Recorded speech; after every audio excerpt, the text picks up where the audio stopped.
एक बार पुनः गुरुद्वारा श्री गुरु सिंह सभा के प्रधान सरदार दर्शन सिंह लौटे एवं सचिव कुलदीप सिंह जी सलूजा और स्थानीय पार्षद खुश गहलोत की अगुवाई में समस्त सिख समाज मोहल्ला निवासियों एवं स्टेशन व्यापार संघ ने मिलकर बड़ी संख्या में कलेक्ट्रेट पहुंचकर कलेक्टर श्रीमान गौरव अग्रवाल को ज्ञापन सौंपा। समाज प्रवक्ता एवं जोधपुर केंद्रीय कमेटी सचिव सरदार जितेंद्र सिंह बत्रा ने बताया कि इस ज्ञापन में स्पष्ट तौर पर सरकार से मान्यता प्राप्त सिद्धू सर्विसेज द्वारा एक नक्शा प्रस्तुत किया गया, जिसमें स्पष्ट तौर पर दिखाया गया है कि शराब की दुकान से 145 मीटर दूर प्राचीन एवं ऐतिहासिक गुरुद्वारा साहब, 54 मीटर दूर एक पुरानी मस्जिद और 140 मीटर दूर 100 वर्ष पुरानी उम्मेद कन्या महाविद्यालय और 184 मीटर दूर लक्की बाल निकेतन स्कूल स्थित है। द्वारा गुरुद्वारा के सभी समाज के लोगों द्वारा और क्षेत्रवासियों द्वारा एडीएम संस्था और आबकारी अधिकारी को ज्ञापन दिया गया था, पर 2-3 दिन में कोई कार्रवाई नहीं हुई। तो आज कलेक्टर महोदय से हमें मिला है। कलेक्टर महोदय ने आश्वस्त भी किया और उच्च अधिकारी को भी ये निर्देश दिए कि इसकी फैक्चुअल रिपोर्ट लाएं और वो बड़े गंभीर है इस चीज़ को लेकर। गुरुद्वारे के बाद अगर शराब का ठेका खुलता है तो दुर्भाग्यपूर्ण है और इतना बड़ा गुरुद्वारा है। और उन्होंने बड़े आराम से हमसे बात की, हमारी कुछ बात सुनी है और कलेक्टर साहब का धन्यवाद है कि वो इस बारे में कार्रवाई करा रहे हैं। वाहिगुरू जी का खालसा, वाहिगुरू जी की फतेह। आज हम पुनः कलेक्टर महोदय से गौरव अग्रवाल जी से मिलने आए थे और शराब के ठेके की तरफ जो पुरानी एप्लीकेशन दी थी उस पर कार्रवाई करने के लिए उनसे एप्लीकेशन और ज्ञापन दोबारा से दिया। उन्होंने बड़े ही धैर्य से इसको सुना और तुरंत इस बात के ऊपर काम करते हुए जिला आबकारी अधिकारी को इसके लिए निर्देश दिया और हमें आश्वासन दिया कि बहुत जल्दी इसके ऊपर कार्रवाई होगी और चूंकि ये नियम विरुद्ध है तो सक्षम अधिकारी को भी जांच करके उसके ऊपर कार्रवाई का भी हमें आश्वासन दिया है। और अब हमें होप है कि प्रशासन इस पर जो है वो तुरंत एक्शन लेगा और जल्दी से जल्दी इसको बंद करने के लिए कार्रवाई करेंगे। इस पर पुलिस प्रशासन का और कलेक्टर साहब का विशेष तौर से बहुत बहुत धन्यवाद। लोकल से लेकर ग्लोबल तक की खबरों के लिए देखते रहिए सच्ची रिपोर्ट।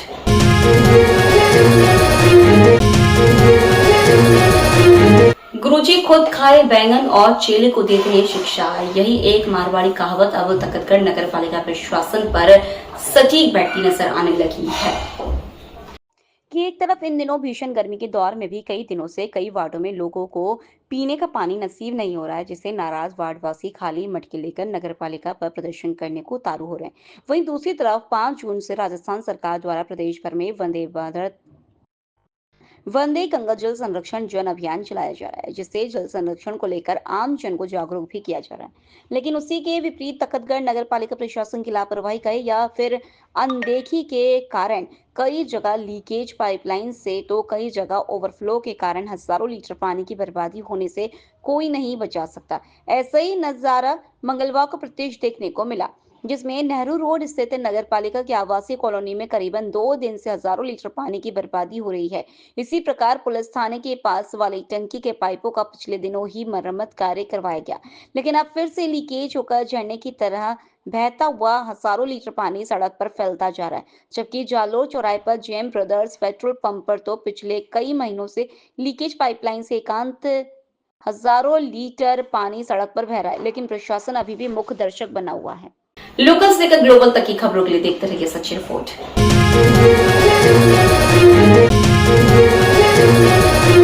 कुशीनगर से बड़ी खबर आ रही है। जनपद कुशीनगर के थाना बिशुनपुरा क्षेत्र में एक नाबालिग हिंदू युवती को बहला फुसलाकर भगाने, धर्म परिवर्तन कराने और दुष्कर्म करने के सनसनीखेज मामले का खुलासा हुआ है। पुलिस ने 4 अभियुक्तों को गिरफ्तार किया है। घटना की शुरुआत 9 जून 2025 को हुई, जब पीड़िता की माता ने थाने में तहरीर देकर अपनी बेटी की लापता होने की सूचना दी। मामले की गंभीरता को देखते हुए पुलिस अधीक्षक संतोष कुमार मिश्रा ने तत्काल एफआईआर दर्ज कराई और जांच के निर्देश दिए।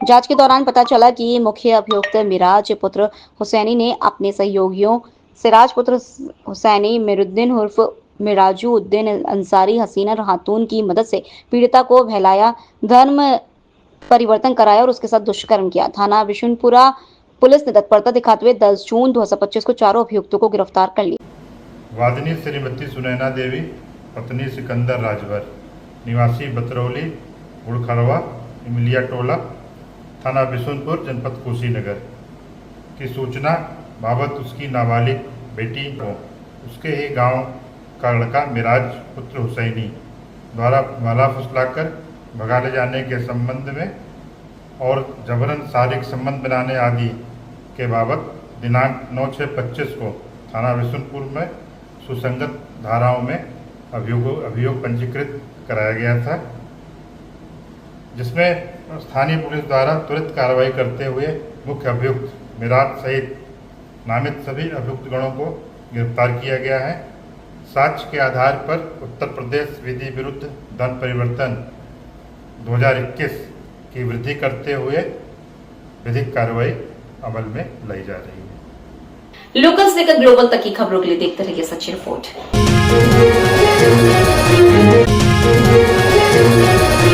बुधवार कस्बे के वार्ड 16 से प्रतिनिधि कर रहे पालिका तकतगढ़ के नेता प्रतिपक्ष ने वार्ड 16 के वरिष्ठ जनों को 2 दिवसीय धार्मिक यात्रा के तहत लोक देवता बाबा रामसा पीर रुणेचा नगरी की यात्रा करवाई। पार्षद अनुराज ने बताया कि पूजनीय पिताजी स्वर्गीय कन्हैया लाल मेवाड़ा की स्मृति में माता भवरी देवी की प्रेरणा लेकर प्रतिवर्ष परिवार सहित इष्ट मित्रों संग धार्मिक यात्राएं करते आए हैं। इस साल माता जी ने इच्छा जाहिर की कि गली के निवासियों संग बाबा रामदेव जी महाराज के दर्शनों का लाभ लिया जाए।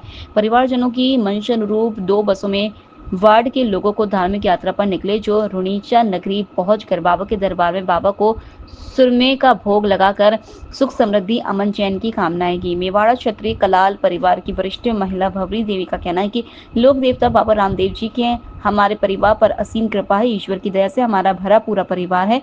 वार्ड नंबर 16 वरिष्ठ लोग और माता बहनों 9 धार्मिक यात्रा का भरपूर आनंद लिया।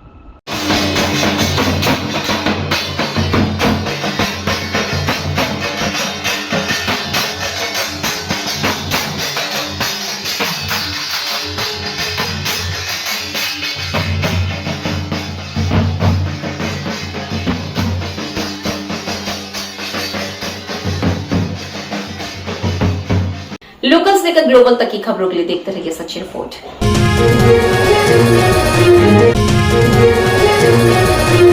डॉक्टर सर्वपल्ली राधाकृष्णन राजस्थान आयुर्वेद विश्वविद्यालय जोधपुर के कुलगुरु प्रोफेसर प्रदीप कुमार प्रजापति ने मानव संसाधन विकास केंद्र द्वारा सतत क्षमता निर्माण कार्यक्रम 2025 के अंतर्गत आयोजित सत्र में प्रमुख वक्ता के रूप में अपने विचार प्रस्तुत किए।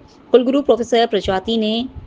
प्रोफेसर प्रजापति ने आयुर्वेद की वर्तमान स्थिति एवं आवश्यकताएं विषय पर विस्तृत व प्रेरक व्याख्यान दिया। अपने उद्बोधन में उन्होंने वर्तमान समय में आयुर्वेद की वैश्विक स्वीकार्यता, अनुसंधान की अपार संभावनाएं, गुणवत्तापूर्ण शिक्षा की आवश्यकता और आधुनिक विज्ञान के साथ समन्वय की अनिवार्यता पर विशेष बल दिया। प्रोफेसर प्रजापति ने कहा कि आयुर्वेद केवल चिकित्सा पद्धति नहीं है, यह जीवन जीने की एक संपूर्ण जीवन शैली है। आज के युवा शोधार्थियों और शिक्षकों का यह कर्तव्य है कि वे अनुसंधान, नवाचार एवं गुणवत्ता आधारित कार्यों के माध्यम से आयुर्वेद को विश्व मंच पर सशक्त रूप से स्थापित करें। उन्होंने मानकीकरण, प्रमाण आधारित चिकित्सा, गुणवत्ता नियंत्रण एवं नवाचार की दिशा में सतत प्रयास करने का आह्वान किया। इस करने के लिए बढ़िया है। अब 3 साल अपने खराब कर रहे हैं, आप एक्स्ट्रा ऑर्डिनरी हो रहे हैं, आपने एआई बीजेपी बीट किया है, आप अपनी कंडीशन जान गए। आज हमको फक्र होता है कि हम इंडिया के 10 करोड़ लोगों में आते हैं, टॉप 10 करोड़, टॉप 10 करोड़ में हमारी गिनती आती है। तो हमको फक्र होता है ना, 125 करोड़ में से अगर हम टॉप 10 में हैं, टॉप 10 में तो पता नहीं कितनी यूनिवर्सिटी फोकस करती रहती है, हम टॉप 10 तो हम भी टॉप 10। तो हम टॉप 10 में होने के बाद क्या लेके क्या लेके, इसको हमको खुद को सीखना पड़ेगा। और कितने दिनों के बाद टाइटल देंगे हमें, लेक्चर जो हो चुके हैं उनकी, आप भी सोना मत, वो आपसे भी पूछेंगे टाइटल देंगे हमको, जितने लेक्चर हो चुके हैं उनकी। हाँ, तो सबसे पहले तो ये लोकल से लेकर ग्लोबल तक की खबरों के लिए देखते रहिए सच्ची रिपोर्ट।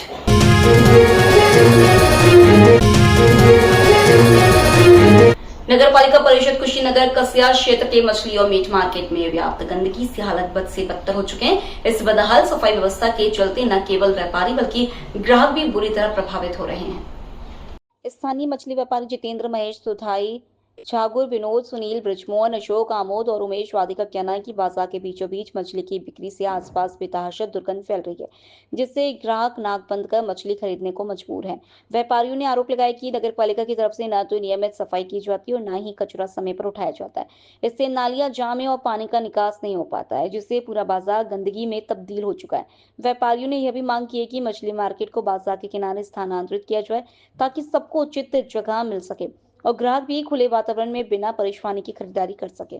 स्थानीय लोगों ने प्रशासन से शीघ्र कार्रवाई की मांग की ताकि बाजार की सूरत सुधर सके और आमजन को राहत मिल सके। समस्याएं हैं, मछली लोग बेच रहे हैं, लोग इसमें भीतर गर्मी में, और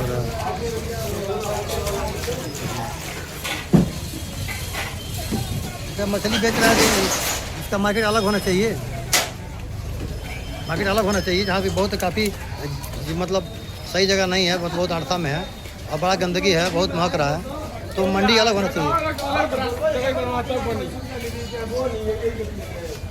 नहीं बोल पा रहे हैं ये लोग, बोलने वाले नहीं बोल नहीं पा रहे हैं। तो नहीं बोल रहे हैं तो भाई गंदगी में मरे, जी हैं इसी में रहे लोग। गंदा नाली के कीड़ा गंदा नाली में न जिएगा।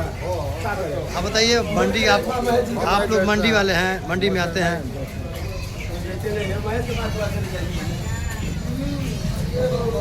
मछली बिक रही है, मछली बिक रही बढ़िया से। अच्छा ये मार्केट जो है, ये मछली मार्केट जो है जो सरकारी है, नगर पालिका की है, इसका लोग पैसा देते हैं लेकिन सुविधा तो नहीं है। सुविधा नहीं है, क्या चाहते हैं आप लोग?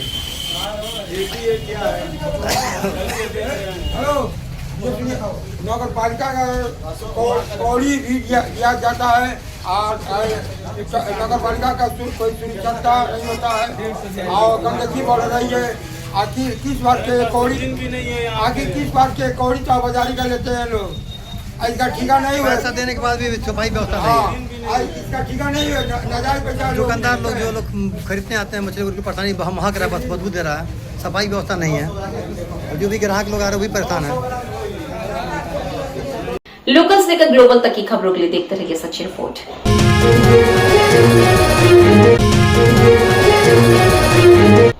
जय नारायण व्यास विश्वविद्यालय में लंबे समय से पेंशन भुगतान नहीं होने पर वरिष्ठ नागरिक शिक्षक कार्मिक आज 27वें दिन भी धरना स्थल पर सैकड़ों की संख्या में उपस्थित रहकर अपना विरोध प्रकट कर रहे हैं।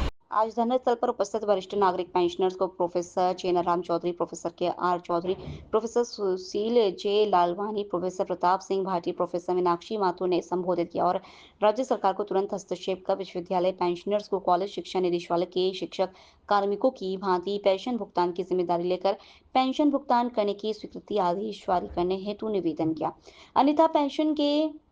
अन्यथा पेंशन की स्थायी समाधान नहीं होने तक यह आंदोलन जारी रहेगा। आज जय नारायण व्यास विश्वविद्यालय पेंशनर्स सोसाइटी कार्यकारिणी सदस्यों ने प्रोफेसर भगवत सिंह राजपुरोहित पूर्व कुलपति और professor Ramniwas Sharma, professor Sukhbir Singh base के नेतृत्व में राजस्थान के उप मुख्यमंत्री एवं उच्च शिक्षा मंत्री प्रेमचंद बैरवा के जोधपुर आगमन पर सर्किट हाउस में मुलाकात कर विश्वविद्यालय पेंशनर्स का पक्ष रखा और उप मुख्यमंत्री और उच्च शिक्षा मंत्री जी से आग्रह किया कि वर्ष 1990-91 में तत्कालीन मुख्यमंत्री भैरों सिंह जी शेखावत सरकार द्वारा जारी राजकीय आदेश से आज दिन तक पेंशन भुगतान हो रहा है, लेकिन वर्तमान विश्वविद्यालय प्रशासन विश्वविद्यालय में आर्थिक कुप्रबंधन के परिणाम स्वरूप पेंशन भुगतान की स्थिति में नहीं है। लोकल से लेकर ग्लोबल तक की खबरों के लिए देखते रहिए सच्ची रिपोर्ट।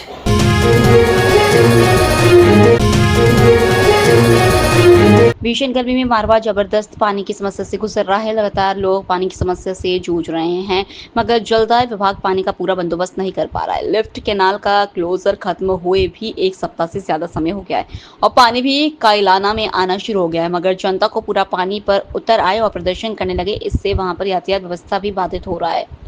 आज सुबह दाणे खां चक्की के निवासियों ने जलदाय विभाग के खिलाफ नारेबाजी की और पानी की मांग को लेकर जोरदार प्रदर्शन किया। सड़क पर उतरे लोगों ने पुलिस के बैरिकेड को लाकर रख दिया और प्रदर्शन करने लगे, जिससे यातायात व्यवस्था लड़खड़ा गई और सड़कों पर वाहनों की लंबी लंबी कतारें लग गई। लोकल से लेकर ग्लोबल तक की खबरों के लिए देखते रहिए सच्ची रिपोर्ट।